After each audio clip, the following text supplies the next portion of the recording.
which, as in the title there, is the art of meaningful conversations. And I thought before I start, obviously, worth a moment just to introduce Bolan for a moment. If I just advance a slide, there we go. So, very briefly, quite a lot of experience in the spheres of performance management, most notably around performance appraisal processes and 360-degree feedback, which are coming together much more closely now as what people see as key elements of performance management, and certainly around then that extending to coaching and giving feedback and setting greater objectives. All of those things mean that we have a service to our clients which consults and advises around best practice on performance management, helps them design appraisal forms and 360 questionnaires and competency frameworks and the like. The software at the heart of that then is an online software that helps the process be efficient. And then the debriefing and the training, as is what Meaningful Conversations is about, which is about helping then line managers be effective in these processes and being able to conduct meaningful conversations at appraisal time and all those other conversations that they would have in a year. Quite a wide range of clients there. Again, as much as anything, just to show quite a diversity, and in that we've gleaned a lot of experience from the way the different organisations approach this whole practice. Big picture then for today, a very brief introduction to performance management from our perspective, why it is important, and then we're going to sort of draw in your attention to the Meaningful Conversations framework, which is the underpinning philosophy or model, if you will, for how we see as a useful tool to approach performance management conversations.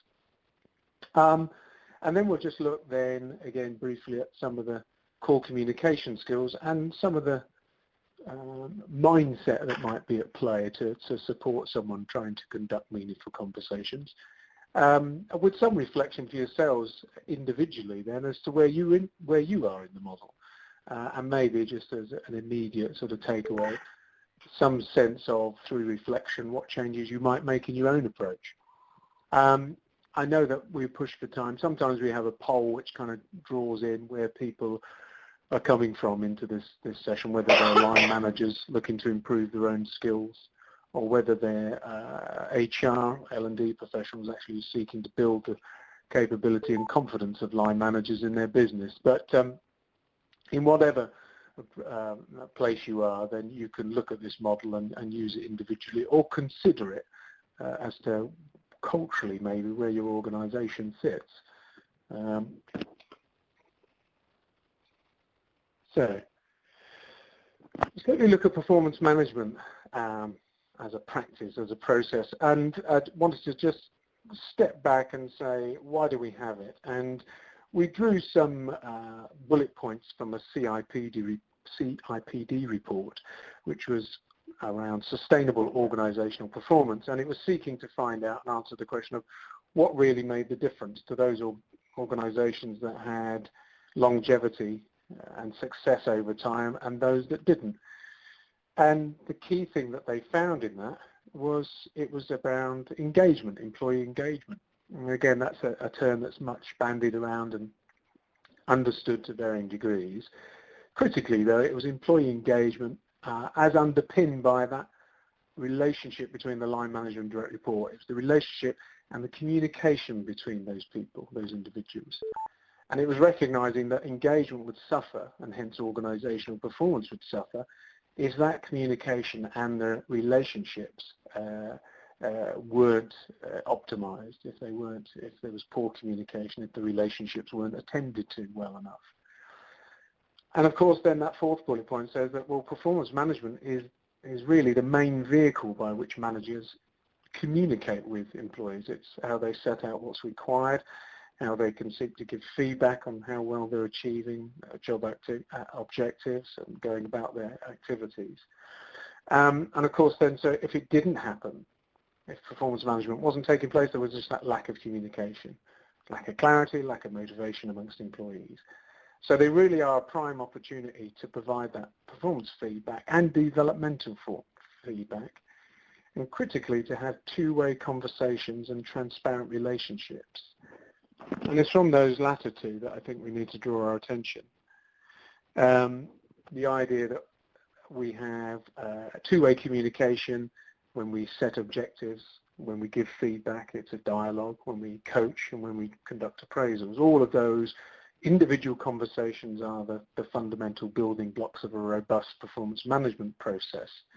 And that performance management is that vehicle of communication. So you can just see this cascading, if you will, ecosystem where these tiny things here, these currencies of conversation, units of currency of conversation, can have a significant impact to the bottom line performance of the organisation itself. So, preaching to the converted, no doubt, but therein lies the real nub of this. Is performance management has a massive part to play in how the organisation performs over time in a sustainable way.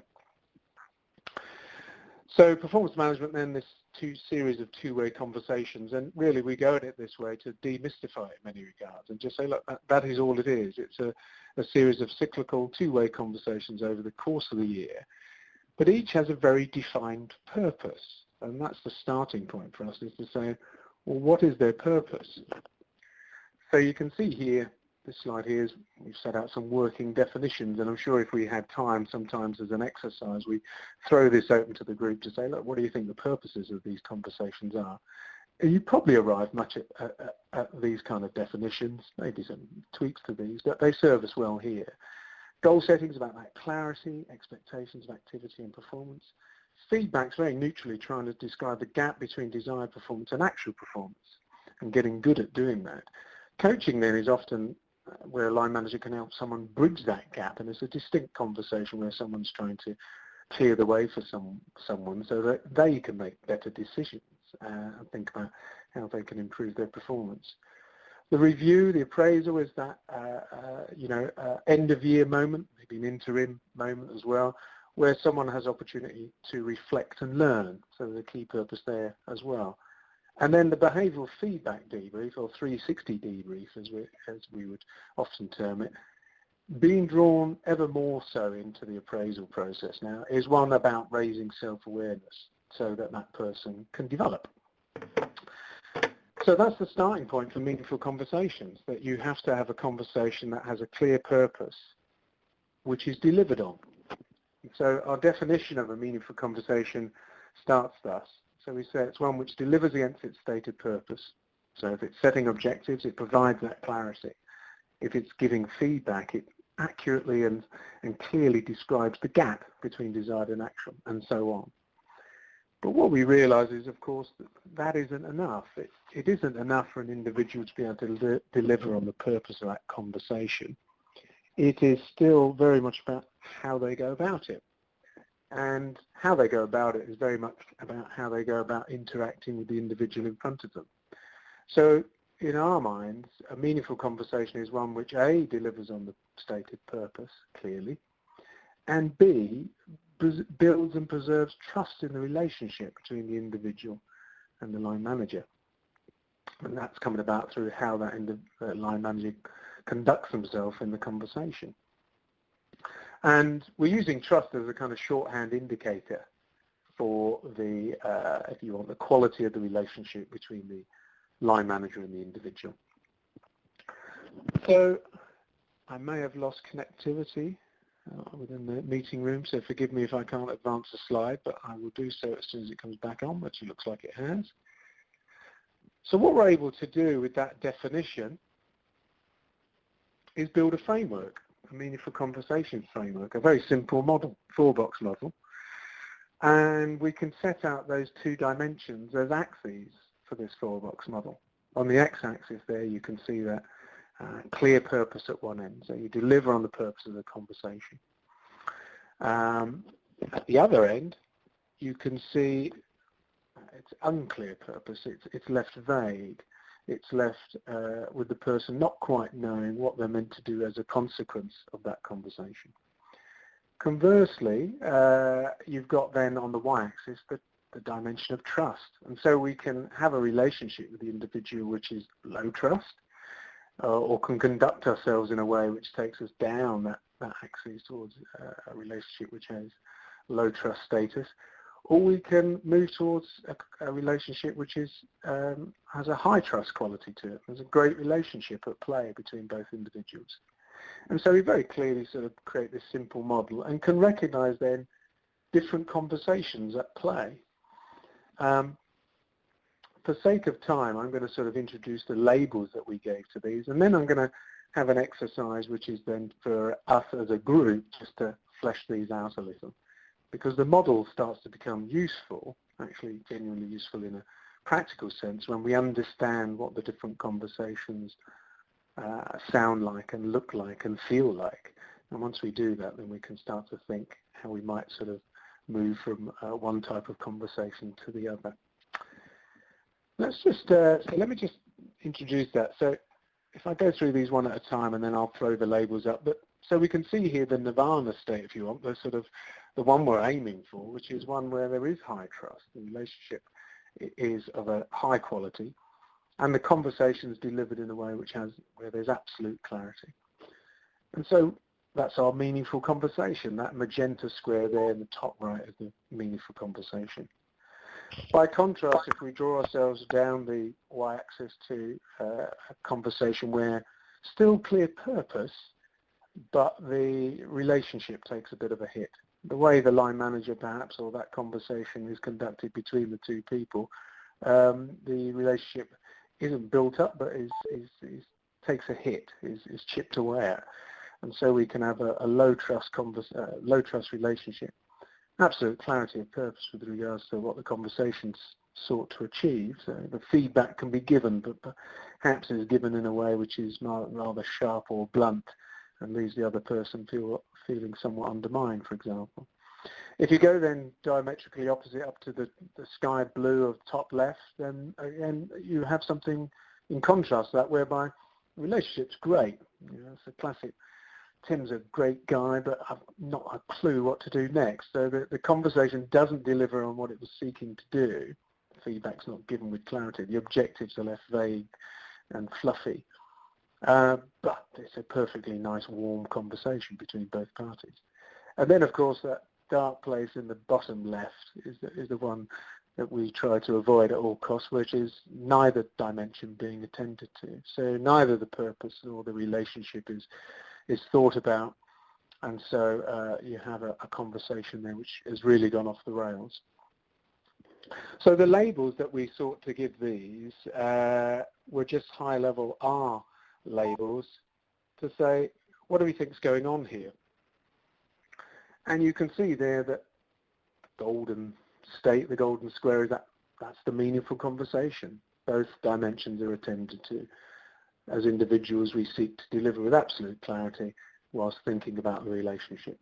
By contrast, the one where we deliver on the purpose of the conversation, but in a way that doesn't build the trust, we gave it the label coercive.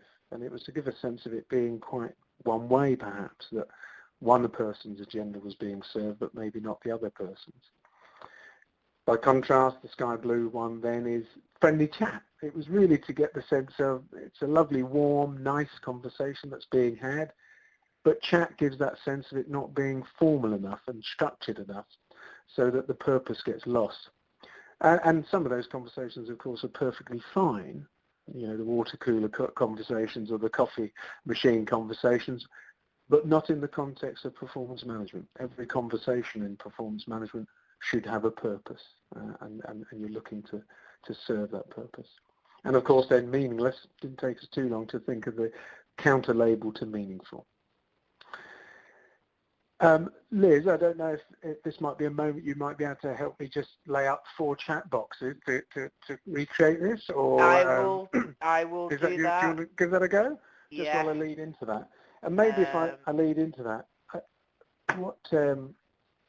what I'd like to do is to just invite you to consider those 4 types of conversations, and maybe this is the moment to close your eyes and reflect on your own experience, perhaps as a line manager, perhaps as an employee, maybe in your current role, maybe from a role before the place that you're working in now. But I wanted you to think about, of those 4 conversations that you can recall to yourself, what characterized them?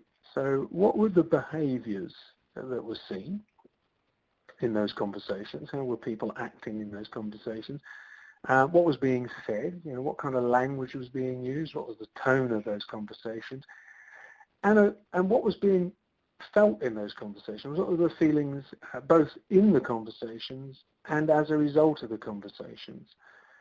So I'm hoping that Liz, my connectivity within the room is dropped out on occasion. So I'll continue the idea that yourselves may still be able to see this.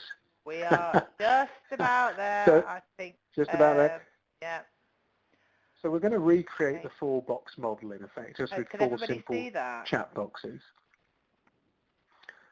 And I'm assuming if it says connection loss for me, Liz, is that just me, or is that one for all?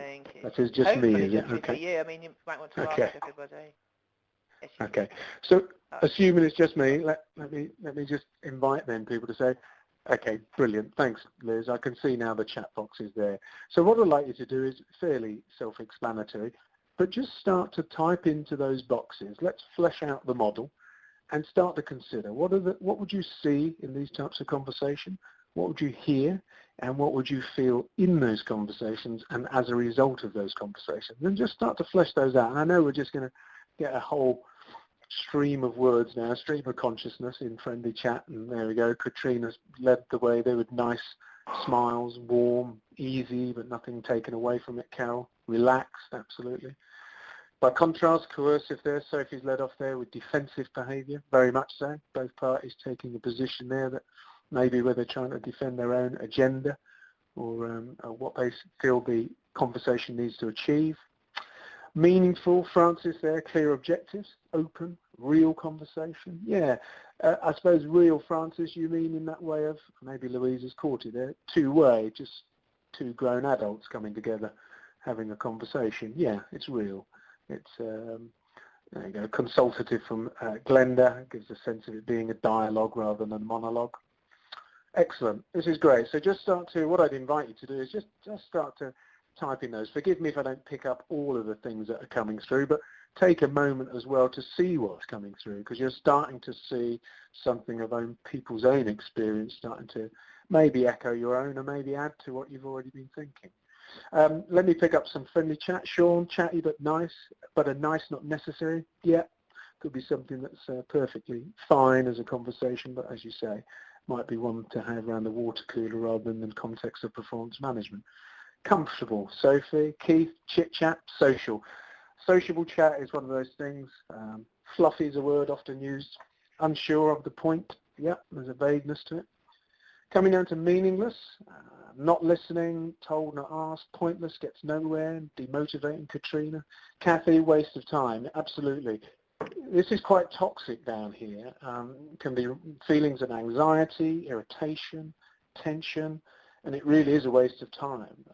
Neither party's trying to build the relationship with each other, nor they're actually doing any good for either party or the organisation itself. So, of course, what you may find that friendly chats and coercive chats in time drift into meaningless. So they can start to spiral. If people have too many coercive conversations, they might start to find themselves in a position of having meaningless conversations. Ditto friendly chat. While sociable and nice and chatty and fluffy, over time that may leave someone feeling, as Sarah's just coming there, no direction for the individual. Well, that starts to become a source of anxiety and tension for the individual. It starts to become something that may actually start to demotivate and grate against them. Coercive, I'll just come into some of those because there's some great stuff coming in there. Box ticking, yeah. Concerned there's a hidden agenda, Susan. Yeah, that's great. Echoed by Claire with furthering your own agenda. I think that's it. I think it's the sense that, the line manager perhaps in this instance might be pushing something through, doing down to someone, pushing the objectives onto someone so they kind of walk out strong-armed out the door. Very directive. It's not very engaging. Can come about through time pressure, can come about for those kind of reasons, but it's pushed through, it's a broadcast. Unfair, Carol, certainly can feel like that, yeah. And there's a lack of listening. Somebody can feel that their opinions are not exactly being There we go, to take Louise ones, their opinions are of no interest to the line manager. So told what to do. It can be a school report, the appraisal that feels like a school report rather than a discussion. Quite process driven. And there's no real value given or thought given to the process. Let's start to then sort of bathe in the warm glow of what meaningful looks like and start to lift our spirits. Of course, where we can all go is here, which is where there is listening, allowing employees to take control, Kelly, which is a great one. You start to give that kind of responsibility and devolve that to them.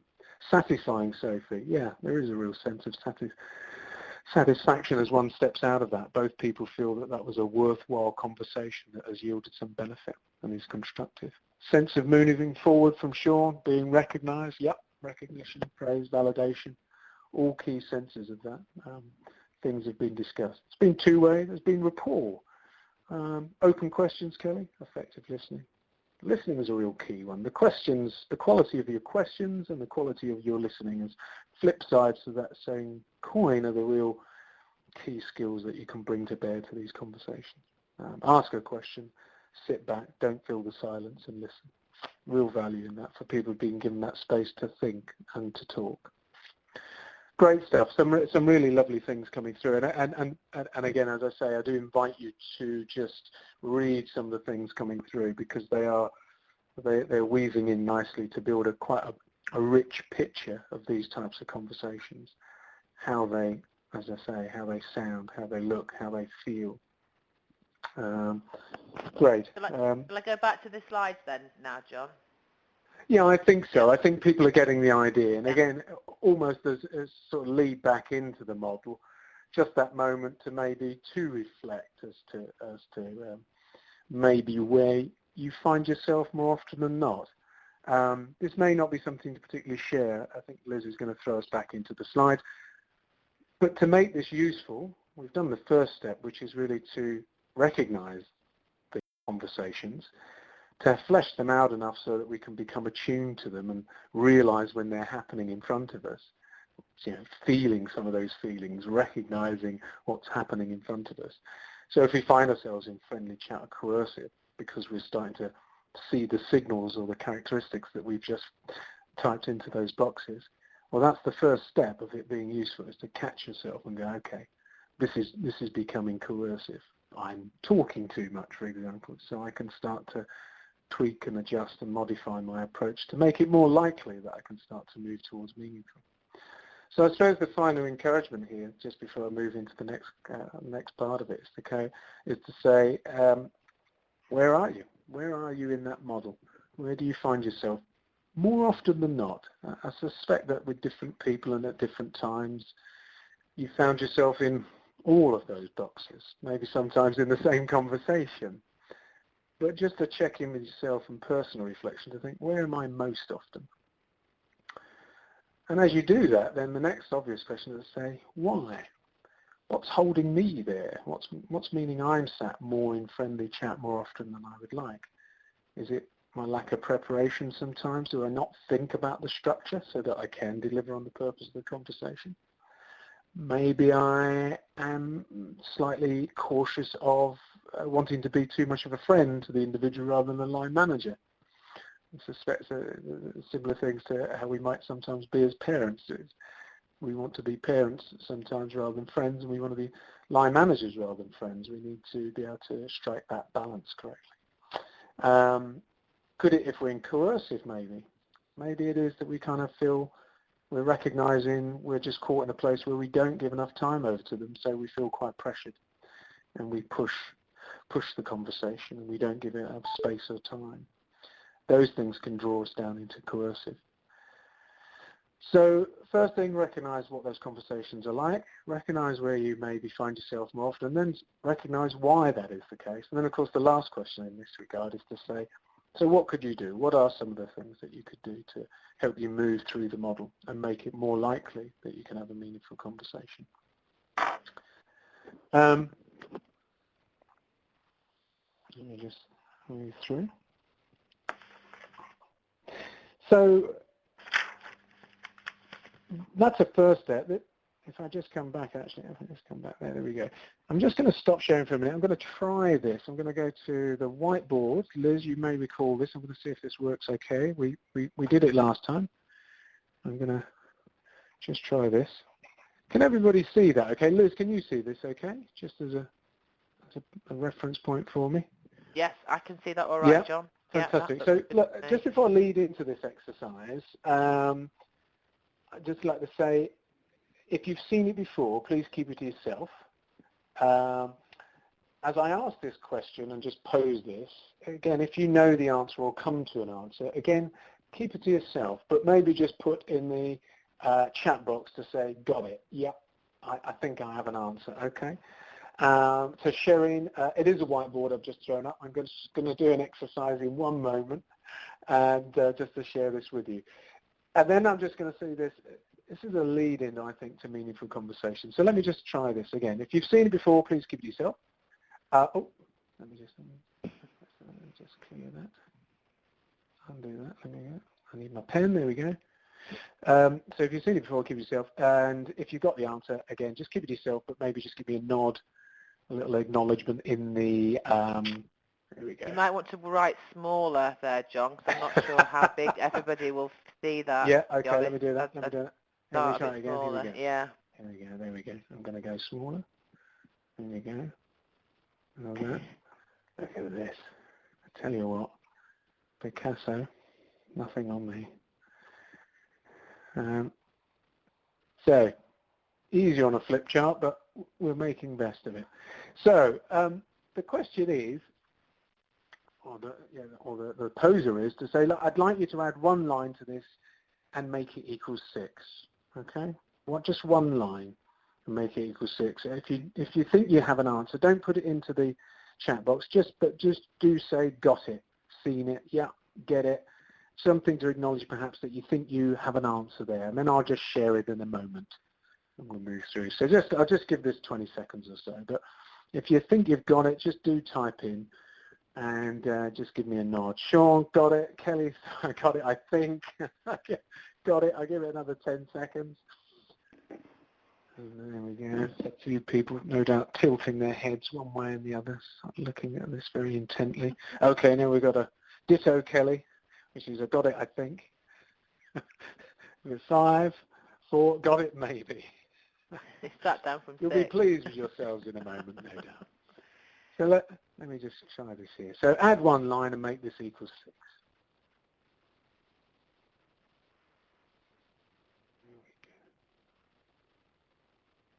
Okay. There we go.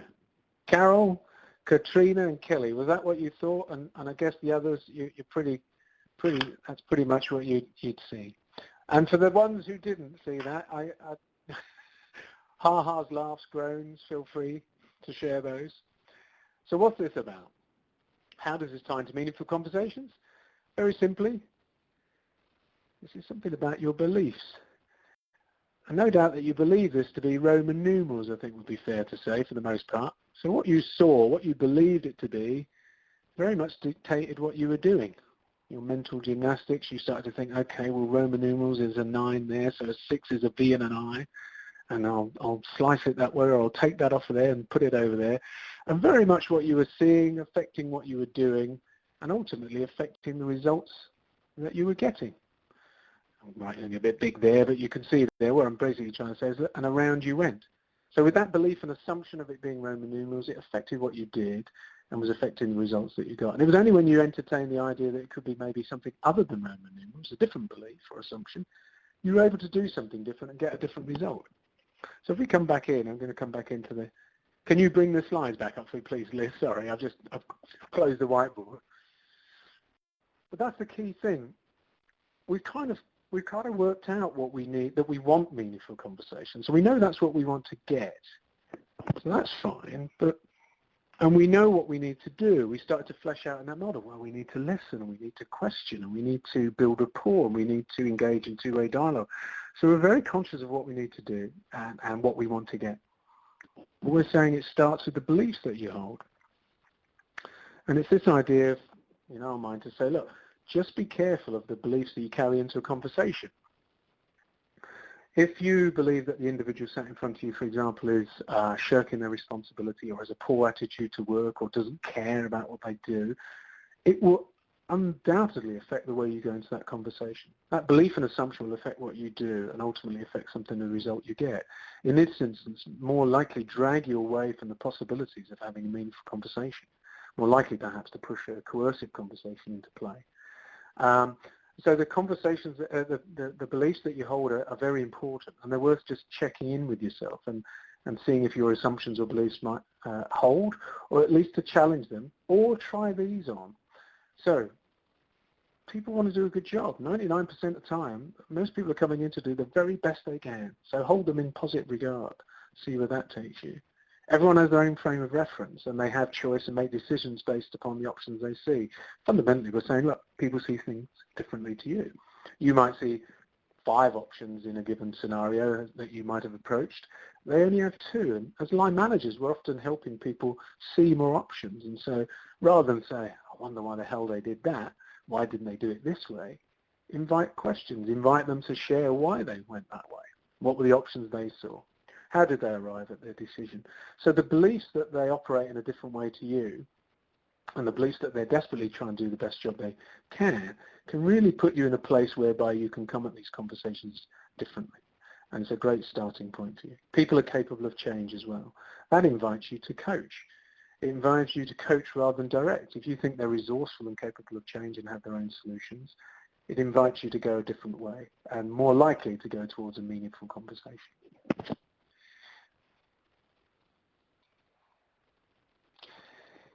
Just coming towards the final slide then. So what we can see is then that beliefs are important. And then, of course, the other ones are that we have to then think about those 2 dimensions very specifically if we want to have meaningful conversations. We need to think about how we build high trust and move up that y-axis. So as a starter for 10, we have these. We have to have conversations whereby we genuinely seek to understand their worldview, their frame of reference. In that regard, we're able to better display empathy, absolute basic sort of essence of great high-quality trust relationships. If you think about people that you have great relationships with, there's empathy. You're able to identify with that individual. You have an interest in their world. You have that easy flow and rapport, almost that meeting of minds. You listen and you question. And so all of these things come into play in helping you build a high-trust relationship. Again, a whistle-stop tour of that, and you can spend a lot of time going into depth into all of these, but fundamentally that's what you'd be seeking to start to do.